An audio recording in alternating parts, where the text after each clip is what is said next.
covered by soil. Just because you can see these, don't ignore the stuff that's covered by soil. Look at these beautiful flower kind of shapes. They were making pretty flowers, yay. And all connected by these channels. Look at it. This is one of the areas that we scanned with GPR, so I'm really keen to see what comes out of that. And then some of them still got very high walls, very impressive. Important to note, no doors or entrances. And this is one of the first things that in 1939 already archaeologists were amazed at. Many of these sites that they go to explore, no doors or entrances. And then these agricultural terraces that run for thousands of kilometers. The numbers just don't make sense. This is in a sparsely populated continent, people. There were just like 5,000 people or so, depends on what information, what books you read. There was nobody living here in those days. These terraces that cover mountain after mountain, thousands and thousands of square kilometers covered by terraces, huge amounts of work. Here you see terraces interspaced by the channels, circles, and then terraces going all the way down to the river, covered by soil. There you can see terraces running up to the top of the mountain. It's a circle with this channel running right into it, but you can't get in. The channels don't allow you to get in. And then, as I said, these ancient roads that we originally called them roads, but actually channels, with a spider's web effect that runs out from the channel. Look at these roads coming in to all of these channels. It seems like originally all of these stone circles in these huge clustered communities were all connected by the channels, or these roads, I now call them channels, and the terraces, all interconnected. Nothing was standing apart.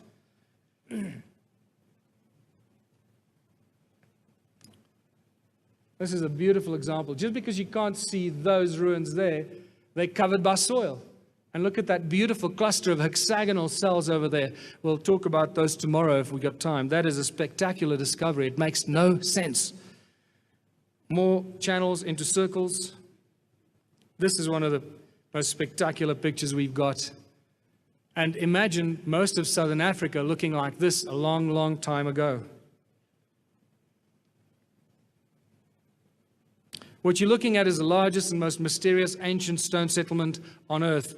Dwellings, workplaces, places of worship that span thousands of years, and many, many civilizations that reused and reoccupied these structures. That's why they are so complex and so misunderstood. Ancient roads that link all them. Terraces that cover more than 450,000 square miles or square kilometers. Think about this, people. This is a sparsely populated continent. It makes no sense. What is so special about these ruins? Well, they're obviously very special cattle kraal, and these cattle were very, very special because they demanded some very special features in their kraals, like special markers to mark east. And, special relationships and sacred geometry in some of these structures. Yeah. And you start realizing this is mostly Johan Heine's work. Johan has spent years and years researching this and plotting these, and it takes a long time to reach these discoveries. So if it wasn't for Johan, we would not know this. And thank God he didn't take the academics seriously when they told him to bugger off, you're wasting our time. And you start realizing these things are encoded with very ancient knowledge of sacred geometry. And you start seeing hexagons, and you realize that this stuff is far more encoded and complex than we ever imagined. Aligned with all kinds of sunrises, solstices, equinoxes in both directions. Look at that. And to do this, you got to go up there in all these days and mark the sun. And Johan was very diligent in doing this. Thank goodness for that. These are no accidental structures, very carefully put in place for very specific reasons.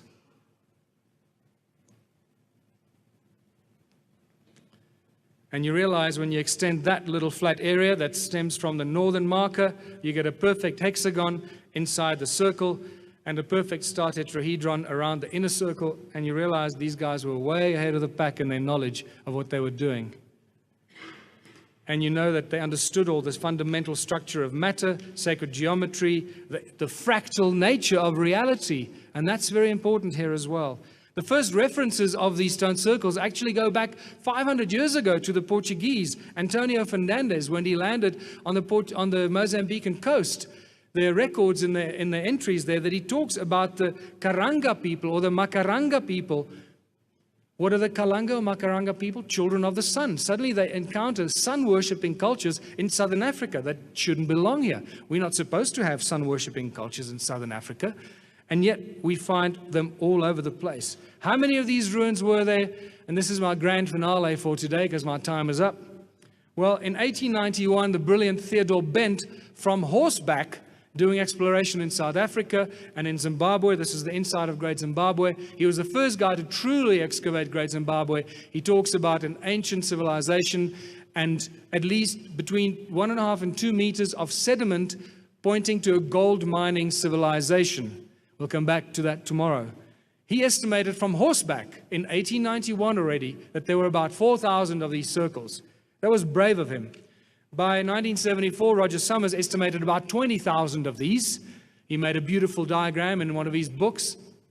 And at that stage, when I discovered Roger Summers' work, I went, 20,000 in a sparsely populated continent. These guys were busy, man. Each one of them built himself like 4 or 5 cool ruins, you know. So they truly, really had some special abilities to cart the stones from the rivers up to the tops of the mountains. And then I got involved in 2007 after I met Johan Heine. And within the first year or so, after walking up and down a couple of these mountains, I reached the conclusion there were at least 100,000 of these. I phoned up the ex-head of archaeology, Revel Mason, at Wits University. I got hold of him on the phone miraculously. And I said, Revel, how many of these stone circles do you think there are?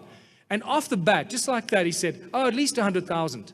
And I couldn't believe it. I said, that's amazing, Revel, because that's more or less what I think, about 100,000. And he said, yeah. And I said, but you know what? This poses a huge problem. And he said, what? I said, well, if we get 100,000 of these, and we ascribe even 10 people to each one, we got a huge population problem. We got about 1 million people living in ancient times in southern Africa. And there was a little silence, and he said, well, then they can't be 100,000. That was it. You see? Whoosh, back into dogma. Ignore the evidence. Straight into the dogma box. That's not how we get on. That's not how we do science. We got to deal with the anomalies, and you're going to see a lot of those anomalies when Klaus Dona presents his work to you later. If we're not brave enough to deal with anomalies, get out of your job, go do something else, become a waiter. Don't be an archaeologist. It's not meant for you. So I started counting because I was busy finishing Temples of the African Gods, and I didn't want to suck this information out of my thumb like everybody else seems to have done before me. So I thought, well, let me be more scientific about this. So I got into Google, got into all the aerial shots, and I broke them down into little squares, 100 square meters and 1,000 square meters, a square kilometer. I counted all the average stone circles, and I got an average of those. And I did what I deemed to be scientifically acceptable. And then I looked at the areas in South Africa and Zimbabwe and Botswana. I'm just showing you some of these so you can see. Sometimes you can't see them. And what you find very quickly is you start to, once your eyes sensitize, you see them from a mile away. And some of the people that go on tours with me and fly in the helicopters actually get to see it quite quickly. Your eyes do sensitize very quickly. And when you start counting them, this is south of Johannesburg, by the way, just south of us here. There are thousands of them around Johannesburg, thousands. Okay. In Melville Koppies, there's one right there. But we get told that's about 200 years old, right? Sure. There's evidence right next to it that I don't have time to talk about that points to it being, probably way over 200,000 years old. This is south of Johannesburg. This is other side of Rustenburg. Look how dense this is. It's spectacular. This is a huge, huge settlement that could not possibly have been built by any tribe of any kind in recent Southern African history. And then you also start seeing evidence of sedimentation in among these circles. It's important to notice those things, the sedimentation.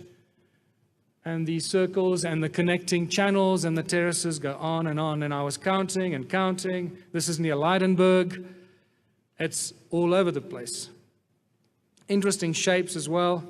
By the time I finished counting, I counted at least 10 million.